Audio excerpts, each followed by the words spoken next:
are you guys doing? I am Ricardo Andres, author of Luminary Quantum Rising. Today I'm going to be doing another book review, this time on The Power by Naomi Alderman. This book was a 5 out of 5. I mean, it was incredible. The meanings behind it, the metaphors, just the entire book as a whole really felt like a anti-reflection. Would you consider that an anti-reflection?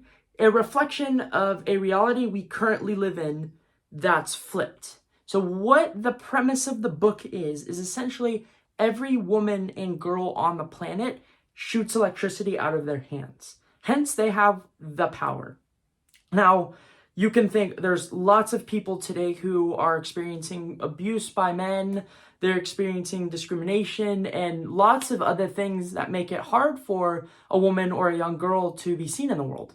Now, with this electricity, the power, they have the power to fight back. And that is essentially the core of this novel. I was just blown away, as I mentioned, I was blown away by the imagery behind the novel, the meanings, the message, and I'm one who definitely enjoys reading something that has a powerful message.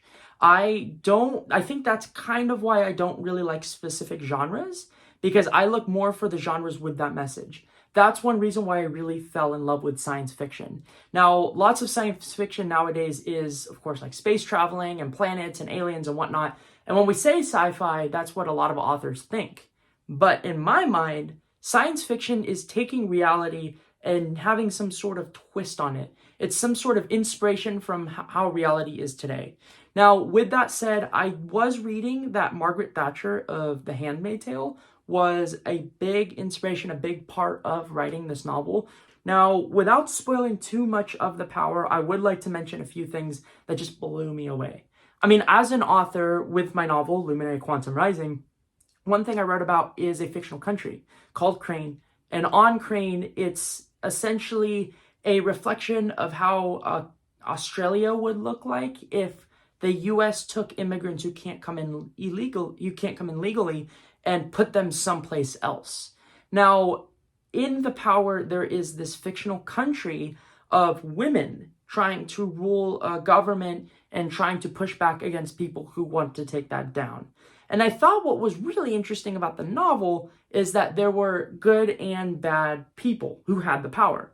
And I thought that was really interesting because her message isn't, if all the women try to take the power back from men, that doesn't make the world a better place necessarily. That just adds to more chaos. So the answer isn't to give power to women to take the power back.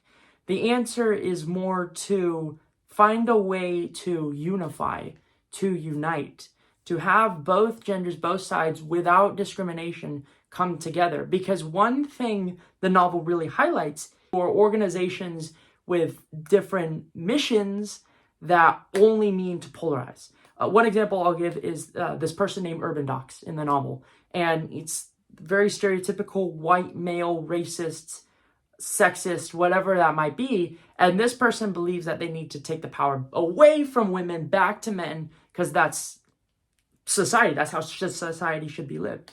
Now, on the opposite end of the coin, there is this Slavic woman who rules the fictional country. And she's very liberal, very feminist, but also she gets a little too deep in her ideologies that she starts creating these wars, so much so that, bad things happen. So it really paints the picture of you can't have one side or the other have absolute power. That needs to be balanced. And I really resonate with that because I feel like balance is something that a lot of society is missing nowadays. One of the things I really enjoyed about The Power was the writing style. I mean, the writing style is powerful. I mean, it is straight to the point. It talks about what the characters are thinking at the moment. One thing I really enjoyed also is the different perspectives in the novel. I feel like each perspective had a meaning. You had Roxy, who was kind of the hero of the story. I mean, she was courageous. She was a lionheart. She was strong. Take no BS, whatever that might be. And on the other side, you had somebody like Allie, who goes by Mother Eve. And this girl is essentially the messiah of the power, some leader that people can look up to, which I feel is a given in a story like this. You always need some sort of spiritual, religious figure to kind of determine how is the novel going to go about in the grander schemes.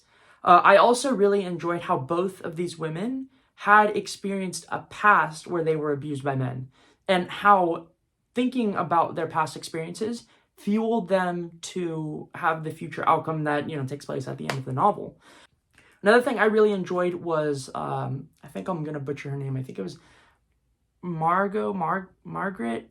She was the governor woman who essentially was another leader, but in the government sense. She came out with a plan. She said, we need to have camps where women can learn how to harness these powers. And I thought it was really interesting that lots of people in the 21st century respected her in the sense where she was the only one with that plan. The other thing I'll mention is I really liked how she had these internal struggles, both with her daughter and with her competitor, which is another stereotypical white male. I thought that was interesting because as a woman in society, you are making sure that you care for your children and navigate around, corrupt men. So I thought that was really interesting that she included those two subtle aspects of balancing between being a powerful woman and a mother, a loving mother. With that said, there was one male character in the story who had a perspective. This is Tunde, who is the photographer journalist, and he was really interesting. The person who recommended me to read this book had pointed this detail out to me later that I'm going to share.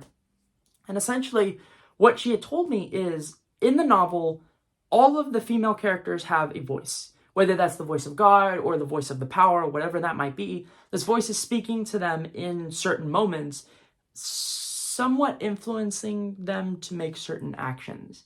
Yet Tunde does not have that voice. It's pretty obvious he doesn't have it because he doesn't have the power, because he's a male, whatever that might be.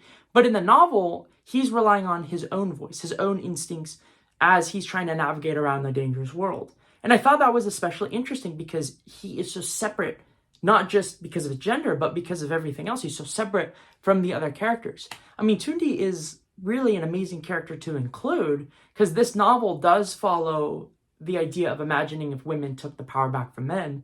But you include a man in there who is also courageous, who wants to go into the action, so to speak, capture the revolution that is happening and broadcast it.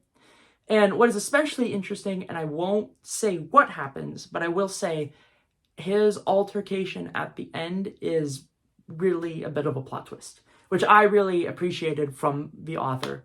So this novel was just amazing. And honestly, anybody who recommends it to you, I mean, they're doing you a service by telling you, go read this book. Is a bit underrated. They did make a TV show about it, but still, a part of me feels like this book needs to be talked about more, especially as a bookstagrammer, as a book talker, whatever you might be. As you're talking about more novels you've read, hearing recommendations, this has to be in the mix. I mean, this novel is so fantastic. It is so powerful. And I really recommend all of you go out and read it right now.